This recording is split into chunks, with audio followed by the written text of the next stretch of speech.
ಓಂ ವಂದೇ ವಂದ್ಯಂ ವಿಧಿ ಶಿವಮಹೇಂದ್ರಾದಿವೃಂದಾರಕೇಂದ್ರೈಃ ವ್ಯಕ್ತಂ ವ್ಯಾಪ್ತಂ ಸ್ವಗುಣಗಣತೋ ದೇಶತಃ ಕಾಲತಶ್ಚ ಭೂತಾಮದ್ಯಂ ಸುಖಚಿತಿಮಯೈರ್ಮಂಗಲೈರ್ಯುಕ್ತಮಂಗೈಃ ಸಾನಾಥ್ಯನ್ನೋ ವಿದದಧಿಕಂ ಬ್ರಹ್ಮನಾರಾಯಣಾಖ್ಯಂ ಭೂಷಾರತ್ನಂ ಭುವನವಲಯಸ್ಯಾಖಿಲಾಶ್ಚರ್ಯರತ್ನಂ ಲೀಲಾರತ್ನಂ ಜಲಧಿ ದುಹಿತುರ್ದೇವತಾ ಮೌಳಿರತ್ನಂ ಚಿಂತಾರತ್ನಂ ಜಗತಿ ಭಜತಾಂ ಸತ್ಸರೋಜದ್ಯುರತ್ನಂ ಕೌಸಲ್ಯಾಯ ಲಸತು ಮಮ ಹೃನ್ಮಂಡಲೇ ಪುತ್ರರತ್ನಂ ಮಹಾವ್ಯಾಕರಣಾಂಬೋಧಿ ಮಂಥಮಾನಸಮಂದರಂ ಕವಯಂತಂ ರಾಮಕೀರ್ತ್ಯಾ ಹನುಮಂತಮುಪಾಸ್ಮಹೇ ಮುಖ್ಯಪ್ರಾಣಾಯ ಭೀಮಾಯ ನಮೋ ಯಸ್ಯ ಭುಜಾಂತರಂ ನಾನಾವೀರಸುವರ್ಣಾನಾಂ ನಿಕಷಾಶ್ಮಾಯಿತಂ ಬಭೌ ಸ್ವಾಂತಸ್ಥಾನಂತಶಯ್ಯಾಯ ಪೂರ್ಣಜ್ಞಾನರಸಾರ್ಣಸೆ ಉತ್ತುಂಗವಾಕ್ತರಂಗಾಯ ಮಧ್ವದುಗ್ಧಾಬ್ಧಯೇ ನಮಃ ಸೂಕ್ತಿರತ್ನಾಕರೇ ರಮ್ಯೇ ಮೂಲರಾಮಾಯಣಾರ್ಣವೇ ವಿಹರಂತೋ ಮಹೀಯಾಂ ಸ ಪ್ರಿಯಂತಾಂ ಗುರವೋ ಮಮ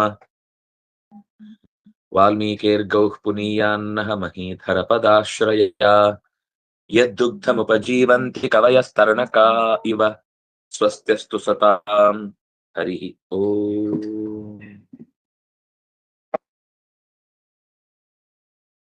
ಶತಯೋಜನ ಮಂಡಲದಷ್ಟು ವಿಸ್ತೀರ್ಣದ ಗಂಧಮಾದನ ಪರ್ವತವನ್ನು ಹೊತ್ತು ಬಂದು ನಿಮೇಷ ಮಾತ್ರದಲ್ಲಿ ಅದನ್ನ ತಂದು ಇಟ್ಟಿದ್ದಾನೆ. ಅದು ಏನೇನ್ ಮಾಡಿತು ಅನ್ನೋದನ್ನ 4 ಬಗೆಯ ಔಷಧಗಳು, ಸಂಧಾನಕರಣಿ, ವಿಶಲ್ಯಕರಣಿ, ಸವರ್ಣಕರಣಿ, ಮೃತ ಸಂಜೀವಿನಿ, ಹೀಗೆ 4 ಬಗೆಯ ಔಷಧಗಳು ಗಂಧಮಾದನದಲ್ಲಿ ಅಡಗಿ ಕೂತಾಗ ಬೆಟ್ಟವನ್ನೇ ಹೊತ್ತು ತಂದು, ಅಂದ್ರೆ ಅದರಲ್ಲಿ ಸತ್ತವರನ್ನ ಬದುಕಿಸುವುದು ಸಂಜೀವಿನಿ ಆದ್ರೆ, ಒಳಗೆ ಏನಾದ್ರೂ ಆಯುಧಗಳು ಸಿಕ್ಕಿ ಹಾಕಿಕೊಂಡು ಅದನ್ನ ಕಿತ್ತು ಸರಿಪಡಿಸುವುದು ವಿಶಲ್ಯಕರಣಿ ಆದ್ರೆ, ಸಂಧಾನ ಮುರಿದು ಹೋದದ್ದನ್ನ ಜೋಡಿಸುವುದು ಸಂಧಾನಕರಣಿ ಆದ್ರೆ, ಗಾಯ ಆರಿದ ಮೇಲೆ ಮೊದಲಿನಂತೆಯೇ ಬಣ್ಣ ಬರುವಂತೆ ಕೊಡುವ ಚಿಕಿತ್ಸೆಯ ಕ್ರಮವನ್ನ ಸವರ್ಣಕರಣಿ ಅಂತಂದ್ರೆ ಒಂಥರ ಪ್ಲಾಸ್ಟಿಕ್ ಸರ್ಜರಿ ಇರುವ ಹಾಗೆ. ಈ ಇಷ್ಟನ್ನು ಕೂಡ ಮಾಡಿ ಉಪಯೋಗವಾಗುವ ಬೆಟ್ಟವನ್ನ ಎತ್ತಿಕೊಂಡು ಬಂದಾಗ ಅದರ ಪರಿಮಳಕ್ಕೇನೆ ಅಲ್ಲಿರುವಂತಹ ಸಾಮರ್ಥ್ಯವನ್ನ ಅವರು ಪಡ್ಕೊಂಡು ಬಂದಿದ್ದಾರೆ. ಜೀವನಂ ಚಿನ್ನ ಸಂಧಾನಂ ವಿಶಲ್ಯತ್ವಂ ಸವರ್ಣಕಂ ಚತುರ್ಣಾಂ ಔಷಧಾನಾಂತೆ ಗಂಧ ಸಾಮರ್ಥ್ಯತೋ ಗಂಧ ಸಾಮರ್ಥ್ಯತೋ ಅಗಮನ್. ಈ ಶ್ಲೋಕ ಆಗಿಲ್ಲ ಅಲ್ವಾ? 50ನೇ ಶ್ಲೋಕ.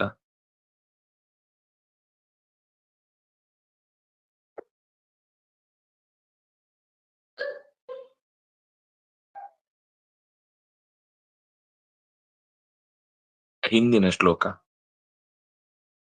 ಇದು 51. 50ನೇ ಶ್ಲೋಕ ಆಯ್ತಾ ನಿನ್ನೆ?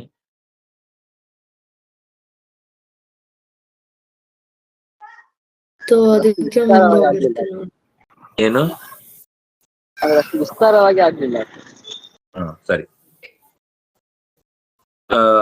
ಚಿನ್ನ ಸಂಧ ಒಂದು ಜೀವನಂ ಅಂದ್ರೆ ಇದು 4 ರೀತಿಯ ಔಷಧಗಳ ಬಗ್ಗೆ ಅದು ವಿವರಣೆ ಕೊಡ್ತಾ ಇದೆ. ಒಂದು ಜೀವನಂ ಅಂತಂದ್ರೆ ಬದುಕಿಸುವಂತದ್ದು. ಎರಡನೇದು ಚಿನ್ನ ಸಂಧಾನ ಅಂತಂದ್ರೆ ಮುರಿದು ಹೋದದನ್ನ, ಈಗ ಮೂಳೆ ಮುರಿದು ಹೋಗುದು, ಸ್ನಾಯುಗಳು ಪೂರ್ತಿ ಹೇರ್ಲೈನ್ ಕ್ರ್ಯಾಕ್ ಅಂತೀವಲ್ಲ, ಇಂಥದ್ದನ್ನ ಚಿನ್ನವಾದದನ್ನ ಸಂಧಾನ ಮಾಡುದು. ವಿಶಲ್ಯತ್ವಂ ಒಂದು ದೇಹದ ಒಳಗೆ ಯಾವುದಾದ್ರೂ ಶಲ್ಯ ಅಂದ್ರೆ ಚೂಪಾದ ಆಯುಧ, ಈ ಆಯುಧಗಳಲ್ಲಿ ಮೈಗೆ ಹೊಡೆದು ಅದನ್ನ ಎಳೆಯುವಾಗ ಮುರಿದೋಗಿರುತ್ತೆ. ಈಟಿಯ ತುಂಡು, ಬಾಣದ ತುಂಡು ಒಳಗೆ ಸಿಕ್ಕಾಕೊಂಡಿರುತ್ತೆ. ಈಗ ಬುಲೆಟ್ ಬಿಟ್ಟಾಗ ಒಳಗೆ ಬುಲೆಟ್ ಸೇರ್ಕೊಂಡಿರುತ್ತಲ್ಲ, ಹಾಗೆ ಇದು ಒಳಗೆ ಕೊಲ್ತಾ ಇರುತ್ತೆ. ಏನು ಆಗಿರಲ್ಲ ಹೊರಗಿನಿಂದ, ಆದ್ರೆ ಒಳಗಿನಿಂದ ಒಂದು ದೇಹದ ಒಳಕ್ಕೆ ಸಿಕ್ಕಿ ಹಾಕಿಕೊಂಡು ಇಡೀ ಜೀವ ತಿಂತಾ ಇರುತ್ತೆ. ಇಂಥದ್ದನ್ನ ವಿಶಲ್ಯತ್ವಂ, ಶಲ್ಯವನ್ನು ವಿಗತಗೊಳಿಸುವುದು, ಹೊರಗೆ ಸೆಳೆಯುವುದು ಅಂತ ಅರ್ಥ. ಸವರ್ಣಕಂ, ಸವರ್ಣಕಂ ಅಂದ್ರೆ ಮೊದಲಿನಂತೆಯೇ ಅದರ ಅಕ್ಕಪಕ್ಕದ ಚರ್ಮದ ಬಣ್ಣಕ್ಕಿಂತ ವ್ಯತ್ಯಾಸವಾಗಿ ಕಂಡು ನಿಮ್ಗೆ ಇಲ್ಲೇನಾದ್ರೂ ಗಾಯ ಆಗಿತ್ತಾ ಅಂತ ಹಿಂದೆ ನಮ್ಗೆ ವ್ಯವಸ್ಥೆಯಲ್ಲಿ ನೋಡಿದವರು ಕೇಳ್ತಾರೆ. ಆಗ ನಾವು ಹೌದು ಅಂತ ಮತ್ತೆಲ್ಲ ಕಥೆ ಹೇಳ್ಬೇಕು. ಆದ್ರೆ ಈ ಸವರ್ಣಕರಣ ಅನ್ನುವ ಒಂದು ಔಷಧೀಯ ಕ್ರಮ ಏನ್ ಮಾಡುತ್ತೆ ಅಂದ್ರೆ, ನಿಮ್ಮ ಚರ್ಮ ಮೊದಲಿನಂತೆಯೇ ಆಗುತ್ತೆ, ಅದರ ಅಕ್ಕಪಕ್ಕದ ಚರ್ಮವನ್ನು ತಂದು ಅದಕ್ಕೆ ಹಚ್ಚುತ್ತಾರೆ. ಹಾಗೆ ಒಂದು ವಿಶೇಷತೆಯನ್ನ ಈ ಇಂಧನ ಅಥವಾ ಈ ಔಷಧ ಹೊಂದಿದೆ. ಚತುರ್ಣಾಂ ಔಷಧಾನಂತೆ ಗಂಧ ಸಾಮರ್ಥ್ಯತೋ ಅಗಮನ್, ಮಾದನದ ಸಾಮರ್ಥ್ಯದಿಂದಾಗಿ ಈ ಎಲ್ಲರಿಗೂ ಕೂಡ ಈ 4 ತರದ ವಿಶೇಷತೆಗಳು ಒದಗಿ ಬಂದವು. ಕಪಿಗಳು ಅಗಮನ್, ಕಪಿಗಳು ಜೀವನವನ್ನ ಪಡೆದ್ರು, ಚಿನ್ನದ ತುಂಡಾದ ಮೂಳೆಗಳನ್ನ ಜೋಡಿಸಿಕೊಂಡ್ರು, ಸಿಕ್ಕಿ ಹಾಕಿಕೊಂಡಿದ್ದ ಬಾಣದ ತುಂಡುಗಳನ್ನ ಕೀಳುವಂತಾಯ್ತು. ಅಂದ್ರೆ ಅದು ಹೊರಗೆ ಬರುತ್ತೆ ತಾನೆ. ಕೆಲವೆಲ್ಲ ಆಯುರ್ವೇದದಲ್ಲಿ ವಿಶೇಷತೆ ಏನು ಅಂದ್ರೆ, ಗಾಜು, ಮುಳ್ಳು ಅಥವಾ ಈ ತರ ಯುದ್ಧದಲ್ಲಾದ್ರೆ ಆಯುಧಗಳು ದೇಹದ ಒಳಗೆ ಹೋಗಿದ್ರೆ ಅದನ್ನ ಅವ್ರು ಆಪರೇಷನ್ ಮಾಡಿ ಕೀಳುವುದೇ ಅಲ್ಲ, ಅದರ ಮೇಲೆ ಒಂದಿಷ್ಟು ಹಚ್ಚಿಬಿಟ್ರೆ ತಾನೇ ಅದರ ಒಳಗಿನ ತುಂಡುಗಳು ಹೊರಕ್ಕೆ ದೇಹದಿಂದ ನಿಷ್ಕಾಸಿತಗೊಳ್ತಾವೆ. ಅಂತಹದ್ದೊಂದು ವಿಶೇಷವಾದ ಔಷಧದ ಕ್ರಮ ಅದು ವಿಶಲ್ಯಕರಣತ್ವಂ. ಅದರ ಜೊತೆಗೆ ಮುಂದೆ ಸವರ್ಣಕರಣ, ಅದು ನಾನು ಹೇಳಿದೆ. ಹೀಗೆ 4 ತರದ ಔಷಧದ ಪ್ರಯೋಗಗಳನ್ನ ಕಪಿಗಳಿಗೆ ಮಾಡಲಾಯಿತು ಅನ್ನೋದನ್ನ ಈ ಪದ್ಯ ಹೇಳಿತು. ಜೀವನಂ,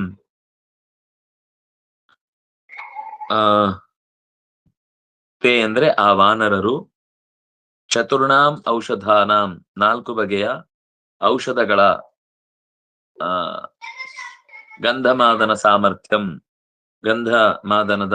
ಗಂಧಮಾದನ ಪರ್ವತದ ಸಾಮರ್ಥ್ಯವನ್ನು ಅದು ಸಾಮರ್ಥ್ಯತಃ ಅಂತಿದೆ. ಸಾಮರ್ಥ್ಯದ ವ್ಯವಸ್ಥೆಯಿಂದಾಗಿ ಜೀವನವನ್ನು ಪಡೆದ್ರು, ಚಿನ್ನ ಸಂಧಾನವನ್ನು ಪಡೆದ್ರು, ವಿಶಲ್ಯತ್ವವನ್ನು ಪಡೆದ್ರು ಮತ್ತು ಸವರ್ಣತ್ವವನ್ನ ಹೊಂದಿದ್ರು. ಅಗಮನ್ ಗಂಧ ಸಾಮರ್ಥ್ಯತಃ ನಾನು ಆಗದಿಂದ ಗಂಧಮಾದನ ಅಂತದಕ್ಕೆ ಯಾಕೆ ಹೆಸರು ಬಂತು ಅಂದ್ರೆ, ಅದರ ಔಷಧದ ಪರಿಮಳವೇ ಯಾವುದೋ ನಾವು ಫಾರ್ಮಸಿ ಹತ್ರ ಇದ್ದ ಹಾಗೆ ಇರ್ತಿತ್ತು. ಅದರ ಗಂಧವೇ ತುಂಬಾ ಆನಂದ ಕೊಡುವಂಥದ್ದು. ಇಲ್ಲಿ ಕಪಿಗಳಿಗೆ ಹಲವರಿಗೆ ಅದರ ಗಂಧದಿಂದಲೇನೆ ಈ ಕೆಲಸಗಳಾದವು. ಕೆಲವರಿಗೆ ಜೀವನ ಬಂತು, ಕೆಲವರಿಗೆ ಮೂಳೆ ಮುರಿದದ್ದು ಸರಿ ಹೋಯ್ತು, ಇನ್ನು ಕೆಲವರಿಗೆ ದೇಹದಲ್ಲಿ ಸಿಕ್ಕಿಕೊಂಡಿದ್ದಂತಹ ಮುಳ್ಳುಗಳು ಅಥವಾ ಈಟಿಯ ತುಂಡು, ಬಾಣದ ತುಂಡುಗಳು ಹೊರಕ್ಕೆ ಚೆಲ್ಲಿದವು. ಇನ್ನು ಕೆಲವರಿಗೆ ಗಾಯದ ಮೇಲ್ನೋಟದ ವರ್ಣಗಳೇ ಬದಲಾಗಿ ಹೋದವು. ಅಂದ್ರೆ ಕೇವಲ ಗಂಧದಿಂದಲೇ ಇಷ್ಟು ಕೂಡ ಗಂಧ ಸಾಮರ್ಥ್ಯಾತ್ ಅಗಮನ್. ನಾನಾಗ ಈ ಬೆಟ್ಟದ ಸಹಕಾರದಿಂದ ಅಂತ ಹೇಳ್ತೇನೆ. ಆ ಬೆಟ್ಟದ ಸಹಕಾರ ಹೇಗೆ ಅಂದ್ರೆ ಅದರ ಗಂಧವೇ ಹಾಗೆ, ಅದರ ಗಂಧದ ಸಾಮರ್ಥ್ಯದಿಂದಲೇ ಇದೆಲ್ಲವೂ ಕೂಡ ಆದವು. ಜೀವನಂ ದ್ವಿತೀಯ ವ್ಯಕ್ತಿ ಏಕವಚನ. ಚಿನ್ನ ಸಂಧಾನಂ, ಚಿನ್ನಾನಾಂ ಸಂಧಾನಂ, ಚಿನ್ನ ಸಂಧಾನಂ ದ್ವಿತೀಯ ಭಕ್ತಿ ಏಕವಚನ. ಹೌದು ಏಕವಚನ. ವಿಶಲ್ಯತ್ವಂ ಅದು ಕೂಡ ದ್ವಿತೀಯ ಭಕ್ತಿ ಏಕವಚನ. ಸವರ್ಣತಾಂ ಸ್ತ್ರೀಲಿಂಗ ದ್ವಿತೀಯ ಏಕ. ಚತುರ್ಣಾಂ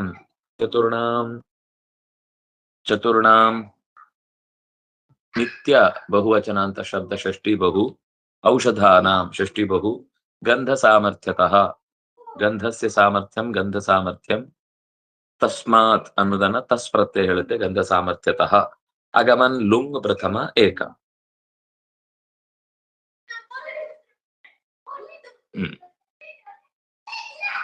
ಗುರುರಾಜ ಹೇಳು. ಸದೇವತಾನಾಂ ಅಭಯಂಕರಾತ್ಮ सदेवतानामभयङ्करात्मा सदेवतानामभयङ्करात्मा भयङ्करो दैवतशात्रवाणाम् भयङ्करो दैवतशात्रवाणां भयङ्करो दैवतशात्रवाणां बभौ गिरिं बिभ्रदहो हनूमान् बभो गिरिं बिभ्रदहो हनूमान् बभो गिरिं बिभ्रदहो हनूमान् त्रिविक्रमश्चक्रधरो यथा प्राक् त्रिविक्रमश्चक्रधरो यथा प्राक् त्रिविक्रमश्चक्रधरो यथा प्राक् सह ಅಂದ್ರೆ ಆ ಹನುಮಂತ ದೇವತಾನಾಂ ದೇವತೆಗಳಿಗೆ ಅಭಯಂಕರಾತ್ಮ ಭಯವನ್ನ ದೂರೀಕರಿಸುವವ ಅಭಯಂಕರಾತ್ಮ ಭಯವನ್ನ ದೂರೀಕರಿಸುವಂತಹ ಶಕ್ತಿ ಉಳ್ಳವನಾಗಿ ಇನ್ನು ಶಾಸ್ತ್ರವಾಣಾಂ ದೈವತ ಶಾಸ್ತ್ರವಾಣಾಂ ಭಯಂಕರ ಅವನ ಈ ರೂಪದಿಂದ ಅಥವಾ ಈ ಅವನ ಸಾಮರ್ಥ್ಯದಿಂದ ಶತ್ರುಗಳಿಗೆ ತುಂಬಾ ಭಯ ಉಂಟಾಯಿತು, ದೇವತೆಗಳಿಗೆ ಧೈರ್ಯ ತುಂಬಿತು. ಈ ಕಾರ್ಯದಿಂದಾಗಿ ಇಂತಹ ಹನುಮಾನ್ ಗಿರಿಂ ಬೆಟ್ಟವನ್ನು ಬಿಭ್ರತ್ ಹೊರುತ್ತಾ ಹೇಗೆ ಕಂಡ ಅಂದ್ರೆ ಯಥಾ ಪ್ರಾಕ್ ಚಕ್ರಧರ ತ್ರಿವಿಕ್ರಮ ಬಭೂವ ತಥಾ ಬಭೌ ಅಂದ್ರೆ ಬೆಳೆದು ಆಕಾಶಕ್ಕೆ ನಿಂತಿದ್ದ ಚಕ್ರಧರನಾದಂತಹ ಭಗವಂತ ತ್ರಿವಿಕ್ರಮನಾದ ಬಗೆ ಹೇಗಿತ್ತೋ ಹಾಗೆ ಬೆಳಗಿದ. ತ್ರಿವಿಕ್ರಮನಾದಾಗ ರಾಕ್ಷಸರ ಇಡೀ ಸೈನ್ಯ ಬಲಿಯಿಂದ ಪ್ರೇರಿತವಾಗಿ ದಾಳಿ ಮಾಡ್ಲಿಕ್ಕೆ ಬಂದಾಗ ಅಷ್ಟೂ ಸೈನ್ಯ ನಾಶ ಆಯಿತು. ಹಾಗೇನೆ ಇಲ್ಲಿ ಶತ್ರುಗಳಂತೂ ಬೆದರಿ ಓಡಿ ಹೋದ್ರು, ಸಜ್ಜನರಿಗೆಲ್ಲ ಜೀವ ಬಂತು, ದೇವತೆಗಳಿಗೆ ಧೈರ್ಯ ಬಂತು. ತ್ರಿವಿಕ್ರಮನಿಂದಾಗಿ ಹೇಗೆ ದೇವತೆಗಳಿಗೆ ಧೈರ್ಯ ಬಂದು ಶತ್ರುಗಳೆಲ್ಲ ನಿಷ್ಕಾಸಿತರಾದ್ರೋ ಹಾಗೆ ಹನುಮಂತನ ಈ ಬೆಳವಣಿಗೆಯ ಸಾಮರ್ಥ್ಯದಿಂದಾಗಿ ಅಲ್ಲಿದ್ದಂತಹ ಎಲ್ಲ ಸಜ್ಜನರು ಕೂಡ ಧೈರ್ಯ ತಾಳಿದ್ರು ಮತ್ತು ಆ ದುಷ್ಟರ ಎದೆ ಹೆದರಿಕೆಯಿಂದ ಭಯವನ್ನ ಹುಟ್ಟಿಸುವಂತಾಗಿ ನಡುಗಿತು. ಸದೇವತಾನಾಂ ಅಭಯಂಕರಾತ್ಮ ಸ ಪುಲ್ಲಿಂಗ ಪ್ರಥಮ ಏಕ, ದೇವತಾನಾಂ ಸ್ತ್ರೀಲಿಂಗ ಷಷ್ಠಿ ಬಹು, ಅಭಯಂಕರಾತ್ಮ ನ ಭಯಂಕರ ಅಭಯಂಕರ, ಅಭಯಂಕರ ಆತ್ಮ ಯಸ್ಯ ಸಹ. ಭಯಂಕರವಲ್ಲದ ಆತ್ಮ ಯಾವನದ್ದೋ ಅವನದ್ದು. ಯಾರ ಆತ್ಮವು ಅಭಯಂಕರವೋ, ಯಾರ ಆತ್ಮವು ನಿರ್ಭಯವೋ ಅವನು ಅಭಯಂಕರ ಆತ್ಮ. ಪುಲ್ಲಿಂಗ ಪ್ರಥಮ ಏಕ ನಕಾರ ಅಂತ, ಆತ್ಮ ಆತ್ಮಾನೌ ಆತ್ಮಾನಃ ಅಂತ ಶಬ್ದ. ಭಯಂಕರ ಮತ್ತೆ ಪುಲ್ಲಿಂಗ ಪ್ರಥಮ ಏಕ, ದೈವತ ಶಾಸ್ತ್ರವಾಣಾಂ ದೈವತಾನಾಂ ಶಾಸ್ತ್ರವಃ ದೈವತ ಶಾಸ್ತ್ರವಾಹ. ದೈವ ಅಂದ್ರೆ ಶಾಸ್ತ್ರವಹ ಅನ್ನೋದು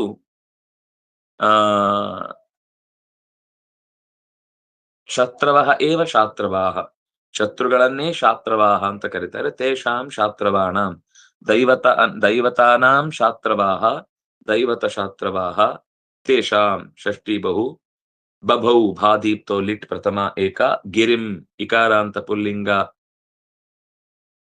ದ್ವಿತೀಯ ಭಕ್ತಿ ಏಕವಚನ ಗಿರಿಂ ಶಬ್ದ, ಬಿಭ್ರತ್ ಧರಿಸುತ್ತಾ ಹೊರುತ್ತಾ,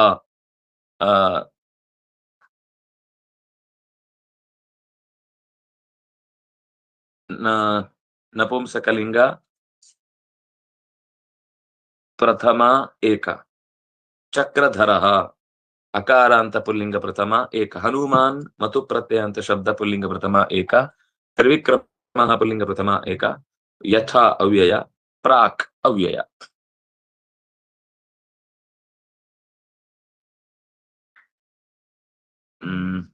ರಾಘವರು ಇದ್ದೀರಾ? ಓದ್ತೀರಾ? ಹೇಳ್ಕೊಡ್ಲಾ?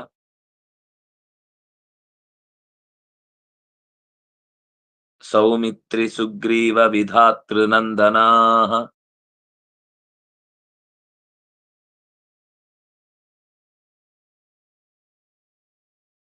ರಾಘವೇಂದ್ರ ಅವರು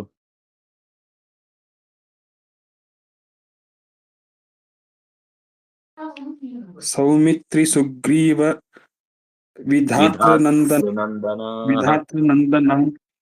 ಸೌಮಿತ್ರಿ ಸುಗ್ರೀವ ವಿಧಾತೃನಂದನ ಸೌಮಿತ್ರಿ ಸುಗ್ರೀವ ವಿಧಾತೃನಂದನ ಹ್ಮ್. ಆನಂದಿನ ಸಾಂಗದ ಆನಂದಿನ ಸಾಂಗದ ನೀಲ ಪೂರ್ವಕ. ಆನಂದಿನ ಸಾಂಗದ ನೀಲಪೂರ್ವಕಾಃ ಆನಂದಿನ ಸಾಂಗದ ನೀಲಪೂರ್ವಕಾಃ ಧರಾಧರೇಂದ್ರಂ ದಧತಂ ತಮಾರ್ಚಯನ್. ಧರಾಧರೇಂದ್ರಂ ದಧತಂ ತಮಾರ್ಚಯನ್ ಧರಾಧರೇಂದ್ರಂ ದಧತಂ ತಮಾರ್ಚಯನ್ ಧರಾಧರೇಂದ್ರಂ ಹೇಳಿ ಸಾರಿ ಹೇಳಿ. ಧರಾಧರೇಂದ್ರಂ ದಧತಂ ತಮಾರ್ಚಯನ್ ಧರಾಂ ದಧಾನಂ ವಿಬುಧಾ ಯಥಾ ಹರಿಂ. ಧರಾಂ ದಧಾನಂ ವಿಬುಧಾ ಯಥಾ ಹರಿಂ ಧರಾಂ ದಧಾನಂ ವಿಬುಧಾ ಯಥಾ ಹರಿಂ ಧರಾಂ ದಧಾನಂ ವಿಬುಧಾ ಯಥಾ ಹರಿಂ.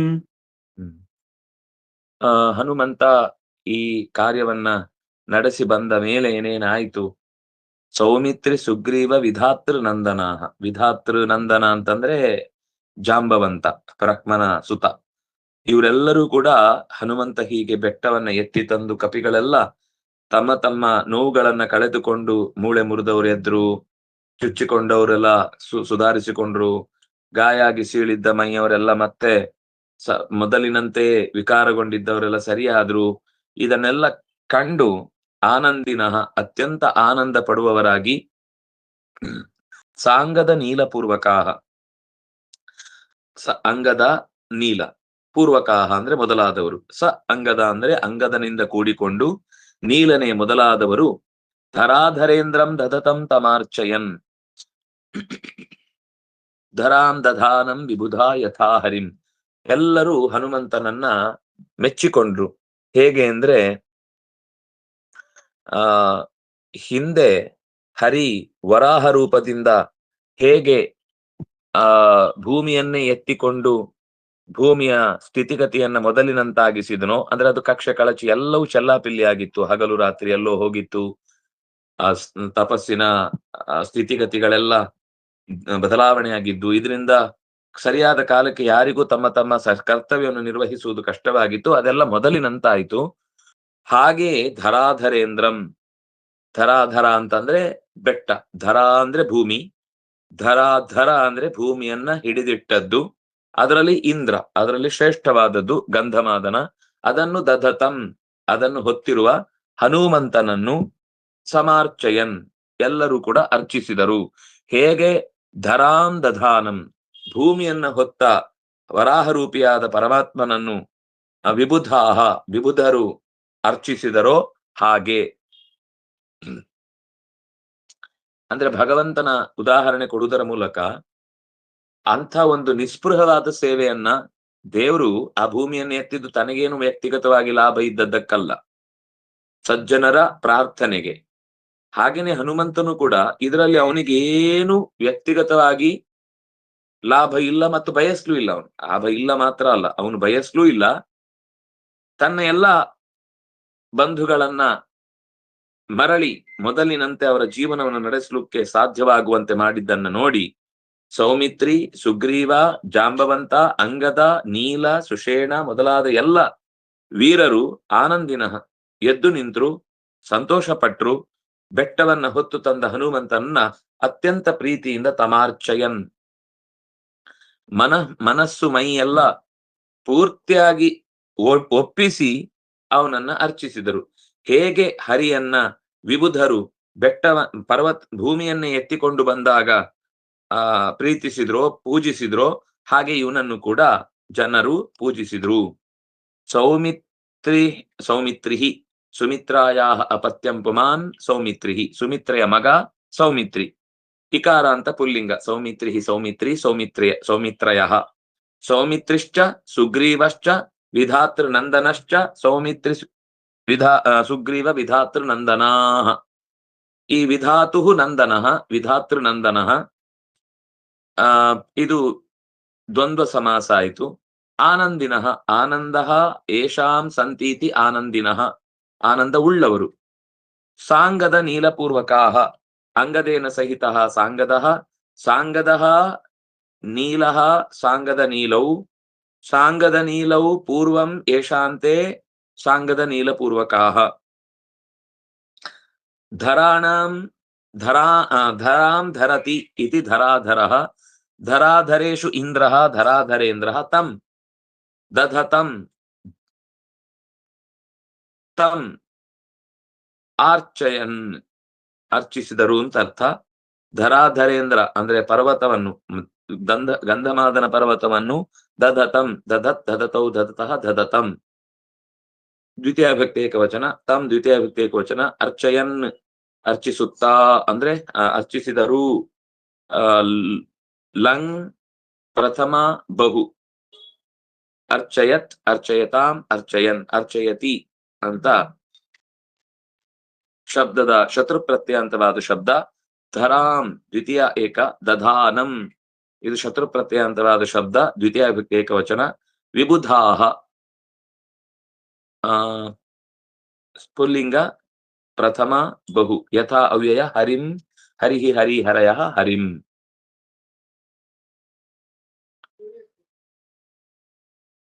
ವಿಷ್ಣು ತೇಜಸ್ ಅವರು ಹೇಳಿ. ಸಮಧಿಕ ಪರಿರಬ್ಧೋ ಸಮಧಿಕ ಪರಿರಬ್ಧೋ ಸಮಧಿಕ ಪರಿರಬ್ಧೋ ರಾಮದೇವಸ್ಯ ದೌರ್ಭ್ಯಾಂ ರಾಮದೇವಸ್ಯ ದೌರ್ಭ್ಯಾಂ ರಾಮದೇವಸ್ಯ ದೌರ್ಭ್ಯಾಂ ಸಮಧಿಕ ಪರಿರಬ್ಧೋ ರಾಮದೇವಸ್ಯ ದೌರ್ಭ್ಯಾಂ ಸಮಧಿಕ ಪರಿರಬ್ಧೋ ರಾಮದೇವಸ್ಯ ದೌರ್ಭ್ಯಾಂ ಸಮಧಿಕ ಪರಿರಬ್ಧೋ ರಾಮದೇವಸ್ಯ ದೌರ್ಭ್ಯಾಂ ಸ್ತುವದಮರ ವಿಮುಕ್ತೈಃ ಸ್ತುವದ್ ಅಮರ ವಿಮುಕ್ತೈಃ ಸ್ತುವದ್ ಅಮರ ವಿಮುಕ್ತೈಃ ಭೂಷಿತಃ ಪುಷ್ಪಪೂಗೈಃ ಭೂಷಿತಃ ಪುಷ್ಪಪೂಗೈಃ ಭೂಷಿತಃ ಪುಷ್ಪಪೂಗೈಃ ಸ್ತುವದಮರ ವಿಮುಕ್ತೈರ್ಭೂಷಿತಃ ಪುಷ್ಪಪೂಗೈಃ ಸ್ತುವದಮರ ವಿಮುಕ್ತೈಃ ಭೂಷಿತಃ ಪುಷ್ಪಪೂಗೈಃ ಸ್ತುವದಮರ ವಿಮುಕ್ತೈಃ ಭೂಷಿತಃ ಪುಷ್ಪಪೂಗೈಃ ವಿಮುಕ್ತೈರ್ ರೇಫ ಇದೆ. ಸ್ತುವದಮರ ವಿಮುಕ್ತೈರ್ಭೂಷಿತಃ ಪುಷ್ಪಪೂಗೈಃ ಸ್ತುವದಮರ ವಿಮುಕ್ತೈರ್ಭೂಷಿತಃ ಪುಷ್ಪಪೂಗೈಃ ಸಮರ ಭುವಿ ಸತಿಷ್ಠನ್ ಸಮರ ಭುವಿ ಸತಿಷ್ಠನ್ ಸಮರ ಭುವಿ ಸತಿಷ್ಠನ್ ಕ್ಷೇಪಣೇನೈವ ಚಕ್ರೇ ಕ್ಷೇಪಣೇನೈವ ಚಕ್ರೇ ಕ್ಷೇಪಣೇನೈವ ಚಕ್ರೇ ಸಮರ ಭುವಿ ಸತಿಷ್ಠನ್ ಕ್ಷೇಪಣೇನೈವ ಚಕ್ರೇ ಸಮರ ಭುವಿ ಸತಿಷ್ಠನ್ ಕ್ಷೇಪಣೇನೈವ ಚಕ್ರೇ ಸಮರ ಭುವಿ ಸತಿಷ್ಠನ್ ಕ್ಷೇಪಣೇನೈವ ಚಕ್ರೇ ಪವನತನಯ ಏನಂ ಪವನತನಯ ಏನಂ ಪವನತನಯ ಏನಂ ಪೂರ್ವವತ್ ಪರ್ವತೇಂದ್ರಂ ಪೂರ್ವವತ್ ಪರ್ವತೇಂದ್ರಂ ಪೂರ್ವವತ್ ಪರ್ವತೇಂದ್ರಂ ಪವನತನಯ ಏನಂ ಪೂರ್ವವತ್ ಪರ್ವತೇಂದ್ರಂ ಪವನತನಯ ಏನಂ ಪೂರ್ವವತ್ ಪರ್ವತೇಂದ್ರಂ ಪವನತನಯ ಏನಂ ಪೂರ್ವವತ್ ಪರ್ವತೇಂದ್ರಂ ಸಮಧಿಕ ಪರಿರಬ್ಧಃ ರಾಮದೇವಸ್ಯ ದೌರ್ಭ್ಯಾಂ ಸ್ತುವತ್ ಅಮರ ವಿಮುಕ್ತೈಃ ಭೂಷಿತಃ ಪುಷ್ಪಪೂಗೈಃ ಸಮರ ಭುವಿ ಸತಿಷ್ಠನ್ ಕ್ಷೇಪಣೇನ ಏವ ಚಕ್ರೇ ಪವನತನಯಃ ಏನಂ ಪೂರ್ವವತ್ ಪರ್ವತೇಂದ್ರಂ. ರಾಮದೇವಸ್ಯ ಸಮಧಿಕ ಪರಿರಬ್ಧಃ ದೌರ್ಭ್ಯಾಂ ರಾಮದೇವನ ಶ್ರೀರಾಮಚಂದ್ರನ ದೌರ್ಭ್ಯಾಂ ಎರಡು ತೋಳುಗಳಿಂದ ಸಮಧಿಕ ಪರಿರಬ್ಧ ಗಟ್ಟಿಯಾಗಿ ಅವನಿಂದ ಅಪ್ಪಲ್ಪಟ್ಟ ಅಂದ್ರೆ ರಾಮಚಂದ್ರ ಅಪ್ಪಿಕೊಂಡ ಅಂತ. ರಾಮದೇವಸ್ಯ ದೌರ್ಭ್ಯಾಂ ಸಮಧಿಕ ಪರಿರಬ್ಧ ಚೆನ್ನಾಗಿ ಅತಿ ದೃಢವಾಗಿ ಆಲಿಂಗಿಸಲ್ಪಟ್ಟಂತಹ ಮತ್ತು ದೇವತೆಗಳಿಂದ ಸ್ತುವತ್ ಅಮರ ವಿಮುಕ್ತೈ, ಸ್ತುವತ್ ಅಂದ್ರೆ ಸ್ತುತಿಸುತ್ತಿರುವ ದೇವತೆಗಳಿಂದ ಚೆಲ್ಲಲ್ಪಟ್ಟ ಪುಷ್ಪಪೂಗೈ ಭೂಷಿತ. ಪೂಗ ಅಂದ್ರೆ ರಾಶಿ ಅಂತ ಅರ್ಥ. ಪುಷ್ಪಗಳ ರಾಶಿಯಿಂದ ಅಲಂಕರಿಸಲ್ಪಟ್ಟ ಸಮರ ಭುವಿ ಸತಿಷ್ಠನ್ ಕ್ಷೇಪಣೇನೇವ ಚಕ್ರೆ ಪವನ ತನಯನಾದಂತಹ ಹನುಮಂತ ಸಮರ ಭುವಿ ಯುದ್ಧ ಭೂಮಿಯಲ್ಲಿ ನಿಂತಿರುವಂತೆಯೇ ಇಲ್ಲಿಂದಲೇ ಗಂಧಮಾದನ ಪರ್ವತವನ್ನು ಕ್ಷೇಪಣೇನೈವ ಮರಳಿ ಹೋಗಿ ಇಡ್ಲಿಲ್ಲ. ಇಲ್ಲಿಂದಲೇ ಕ್ಷೇಪಣೇನೈವ ಎಸೆಯುವುದರ ಮೂಲಕವಾಗಿಯೇ ಪೂರ್ವವತ್ ಮೊದಲಿನಂತೆ ಅಲ್ಲಿಂದ ಯಾರೂ ತಗೊಂಡು ಹೋಗಿದ್ದಾರೆ ಅಂತ ಡೌಟೇ ಬರಬಾರದು. ಆ ರೀತಿ ಅದನ್ನ ಮೂಲ ಸ್ಥಾನಕ್ಕೆ ಪೂರ್ವವತ್ ಚಕ್ರೆ ಮೂಲ ಸ್ಥಾನಕ್ಕೆ ಎಸೆದು ಕೂಡಿಸಿದ. ಎಸೆದ ಅಂದ್ರೆ ಅದೆಲ್ಲೋ ಹೋಗಿ ಚೆಲ್ಲಾಪಿಲ್ಲಿಯಾಗಿ ಬಿತ್ತು ಅಂತಲ್ಲ. ನಾವೆಲ್ಲ ಈ ವಿಡಿಯೋಗಳಲ್ಲೆಲ್ಲ ಅವರು ಇಲ್ಲಿಂದ ಎಲ್ಲೋ ಎಸಿತಾರೆ, ಅದು ಸೀದಾ ಹೋಗಿ ಕೀ ಚೈನ್ ಎಲ್ಲಿ ಇಡ್ತೇವೋ ಅಲ್ಲೇ ಹೋಗಿ ಕೂತ್ಕೊಳ್ಳುತ್ತೆ. ಅಥವಾ ಏನೋ ಪೆನ್ ಎಸಿತಾರೆ, ಅದು ಪೆನ್ ಸ್ಟ್ಯಾಂಡ್ ಎಲ್ಲೋ ದೂರದಲ್ಲಿ ಇರುತ್ತೆ, ಅಲ್ಲಿಗೆ ಹೋಗಿ ಕರೆಕ್ಟ್ ಆಗಿ ಹಾಗೆ ಕೂತ್ಕೊಳ್ಳುತ್ತೆ. ಇದೆಲ್ಲ ನಾವು ನೋಡಿದಾಗ ತುಂಬಾ ಆಶ್ಚರ್ಯ ಪಡ್ತೀವಿ, ಒಬ್ಬ ಅಂತ. ಇಂಥದ್ ಮಾಡಿ ಇಂಥ ರೀಲ್ಸ್ ಅನ್ನ ಅವತ್ತೇ ಮಾಡಿಬಿಡ್ತಾರೆ ಹನುಮಂತ ದೇವರು. ಆ ಪರ್ವತವನ್ನ ಇಲ್ಲಿಯ ಕೆಲಸ ಮುಗೀತು ಅಂತಂದಾಗ ಎಲ್ಲಿಂದ ವಸ್ತುವನ್ನ ನಾವು ತಗೊಂಡ್ವೋ ವಾಪಸ್ ಅಲ್ಲಿಗೆ ಆ ವಸ್ತುವನ್ನ ಇಡಬೇಕು. ಪ್ರಾಕ್ ಪಂಚಾಶತ್ ಸಹಸ್ರೈಹಿ ವ್ಯವಹಿತಮಮಿತಂ ಯೋಜನೈ ಪರ್ವತಂ ತ್ವಂ ಯಾವತ್ ಸಂಜೀವನಾದ್ಯೌಷಧ ನಿಧಿಮಧಿಕ ಪ್ರಾಣ ಲಂಕಾಮನೈಷೀಹಿ ಅದ್ರಾಕ್ಷೀದುತ್ಪತಂ ತಂ ತತಬುತ ಗಿರಿಮುತ್ಪಾಟಯಂತಂ ಗೃಹೀತ್ವಾ ಯಾಂತಂಖೇ ರಾಘವಾಂಗ್ರೌ ಪ್ರಣತಮಪಿ ತದೇಕ ಕ್ಷಣೇ ತ್ವಾಂ ಹಿ ಲೋಕಃ ಕ್ಷಿಪ್ತಃ ಪಶ್ಚಾತ್ ಸಲೀಲಂ ಶತಮತುಲ ಮತೆ.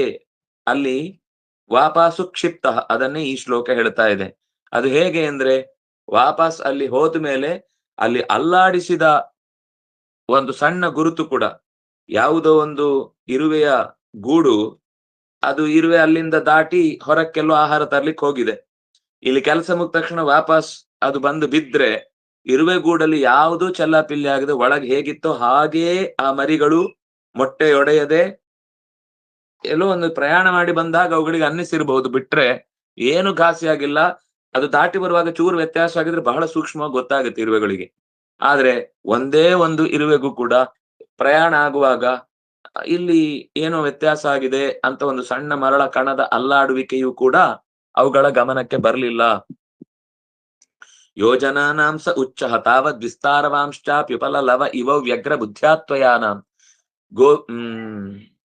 ಆ ನಡೆಸುವ ಯೋಜನೆಗಳಷ್ಟು ದೂರದ ಜಾಗಕ್ಕೆ ಎಸೆಯುವ ಕಾರ್ಯದಲ್ಲಿ ಒಂದು ಸ್ವಲ್ಪವೂ ಕೂಡ ಎಡವು ಇಲ್ಲದಂತೆ, ಎಡೆ ಕಾಣದಂತೆ ಅದನ್ನ ಮೊದಲಿನಂತೆ ನಮಸ್ತೆ ಕೌಶಲಾಯ, ಇಂತಹ ಹನುಮಂತನ ಕೌಶಲಕ್ಕೆ ನನ್ನ ನಮಸ್ಕಾರ ಅಂತ ತ್ರಿವಿಕ್ರಮ ಪಂಡಿತರು ಹನುಮಂತನನ್ನು ಸ್ತುತಿಸಿದ ಮಾತಿನ ವಿವರಣೆಯ ಒಂದು ಸಣ್ಣ ಅಂಶ ಈ ಪದ್ಯದಲ್ಲಿ ನಾವು ನೋಡುತ್ತೇವೆ.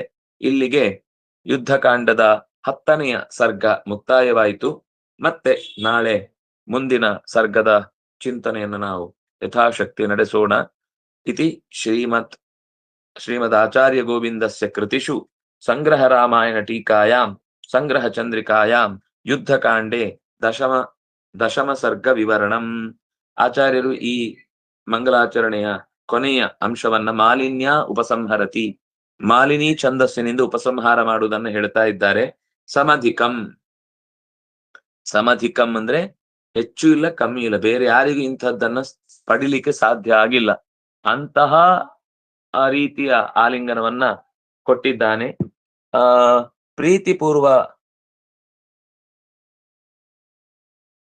ಪ್ರೀತಿಪೂರ್ವಂ ಪೂರ್ವತಾ ಏವ ಆಧಿಕ್ಯಂ. ಅಧಿಕ ಏನು ಅಂದ್ರೆ ಅತ್ಯಂತ ಪ್ರೀತಿಯಿಂದ ಆಲಿಂಗನೆ ಮಾಡಿದ್ದೇ ದೊಡ್ಡದು. ಸ್ತೋತ್ರ ಮಾಡುವಂತಹ ಅಮರರಿಂದ ಚೆಲ್ಲಲ್ಪಟ್ಟಂತಹ ಪುಷ್ಪದ ರಾಶಿಯಿಂದ ಶೋಭಿಸುತ್ತಿರುವಂತಹ ಹನುಮಂತ ಕೇವಲ ತನ್ನ ಇಲ್ಲಿಯಿಂದ ನಿಂತು ಎಸೆಯುವ ಕೆಲಸದಿಂದಲೇನೆ ಸ್ವಸ್ಥಾನ ಸ್ಥಿತವಾಗುವಂತೆ ಮಾಡಿದ ವೈಶಿಷ್ಟ್ಯವನ್ನ ನಾವು ಅನುಸಂಧಾನ ಮಾಡಬೇಕು. ಎಲ್ಲಿಂದ ಒಂದು ವಸ್ತುವನ್ನು ನಾವು ತಗೊಳ್ತೇವೆ ವಾಪಸ್ ಅಲ್ಲಿಯೇ ಅದನ್ನ ಇಡಬೇಕು. ಇದು ಹನುಮಂತ ದೊಡ್ಡ ಕೊಟ್ಟ ಪಾಠ.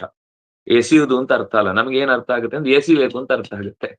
ಎಸೆದು ದೊಡ್ಡ ವಿಷಯ ಅಲ್ಲ, ಎಸೆದ ವಸ್ತು ಅಲ್ಲಿ ಹೋಗಿ ಒಂದು ಚೂರು ಅದು ವ್ಯತ್ಯಾಸ ಆಗ್ಲಿಲ್ಲ, ಆ ರೀತಿ ಎಸಿಲಿಕ್ಕೆ ಬಂದ್ರೆ ಎಸಿಬಹುದು. ಆದ್ರೆ ನಾವು ಎಸೆಯುವ ಕೆಲಸ ಮಾಡ್ತೇವೆ, ಆದ್ರೆ ಅದರ ಮೂಲ ಸ್ಥಿತಿಯನ್ನು ಉಳಿಸುವ ತಾಕತ್ತು ನಮಗಿಲ್ಲ. ಅದರಿಂದಾಗಿ ಹನುಮಂತನಿಂದ ಅನುಗ್ರಹೀತರಾಗಿ ಬೇಕಾದ್ರೆ ಆ ಅಭ್ಯಾಸ ಆದ್ಮೇಲೆ ಬೇಕಾದ್ರೆ ಎಸೆಯೋಣ. ಆದ್ರೆ ಅದಕ್ಕಿಂತ ಪೂರ್ವದಲ್ಲಿ ಅವರು ಕೊಟ್ಟ ಮುಖ್ಯ ಸಂದೇಶ, ತೆಗೆದ ವಸ್ತುವನ್ನ ತೆಗೆದಲ್ಲಿಯೇ ಮತ್ತೆ ಮರಳಿಸುವುದು, ಯಾರಿಂದ ಏನಾದ್ರೂ ತಗೊಂಡ್ರೆ ಅವರಿಗೆ ವಾಪಸ್ ಕೊಡುವುದು, ಯಾರಿಗಾದ್ರೂ ಏನಾದ್ರೂ ಮಾತು ಕೊಟ್ರೆ ಅದನ್ನ ನಡೆಸುವುದು, ಇದೆಲ್ಲ ಈ ಹನುಮಂತನ ಈ ಕಾರ್ಯಭಾರದಿಂದ ನಮಗೆ ಸೂಚನೆಗೊಳ್ಳುವಂತಹ ವಿಶಿಷ್ಟವಾದ ಸಂಗತಿ. ಇನ್ನೂ ನೂರಾರು ಸಂಗತಿಗಳನ್ನ ಈ ಕಥೆಯಿಂದ ಅನುಸಂಧಾನ ಮಾಡಬಹುದು. ಸದ್ಯಕ್ಕಂತೂ ಈ ಒಂದು ಅಂಶ ನಿಮ್ ತಲೆಯಲ್ಲಿ ಇರ್ಲಿ ಎನ್ನುವ ಹಿನ್ನೆಲೆಯಲ್ಲಿ ಇವತ್ತಿನ ಚಿಂತನೆಯನ್ನು ಮುಕ್ತಾಯ ಮಾಡೋಣ. ಶ್ರೀ ಹರಿಪ್ರಿಯತಾಂ.